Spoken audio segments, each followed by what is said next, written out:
চলতি বছর 15 বছরের কম বয়সী কেউ হজে যেতে পারবেন না। সৌদি সরকারের হজ ও ধর্মীয় মন্ত্রণালয়ের নির্দেশনা অনুসারে এমন সিদ্ধান্তের কথা জানিয়েছেন ধর্ম মন্ত্রণালয়। বুধবার মন্ত্রণালয়ের উপসচিব মামুন আল ফারুকের সই করা এক বিজ্ঞপ্তিতে এ তথ্য জানানো হয়েছে।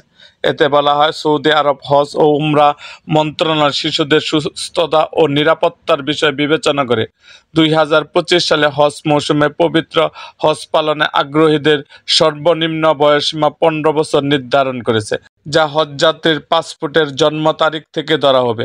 সরকারি ও বেসরকারি উভয় মাধ্যমে নিবন্ধিত হজযাত্রী, হজ এজেন্সি এবং হজ কার্যক্রমের সম্পৃক্ত ব্যাংক সহ সংশ্লিষ্টদের এই নির্দেশনা ফলো করতে হবে।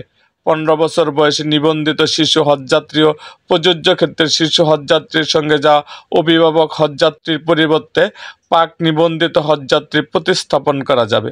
এই বিষয়ে উপসচিব মামুন আল ফারুক গণমাধ্যমকে বলেন, সৌদি সরকারের নির্দেশনা আমাদের ফলো করতে হয়। 15 বছরের উপরে কেউ যদি হজে যেতে চায় তাকে অবশ্যই পাক নিবন্ধন করে যেতে হবে, আর তার নিচে তো যাওয়ার সুযোগই থাকছে না। এরকম আরও ভিডিও পেতে এবং রাজনৈতিক অঙ্গনের নানা ঘটনা ও ইতিহাস জানতে আমাদের মুক্তাগাছার ইতিহাস মিডিয়া ইউটিউব চ্যানেলটিকে সাবস্ক্রাইব করুন এবং পাশে থাকা বেল আইকনটি বাজিয়ে দিন।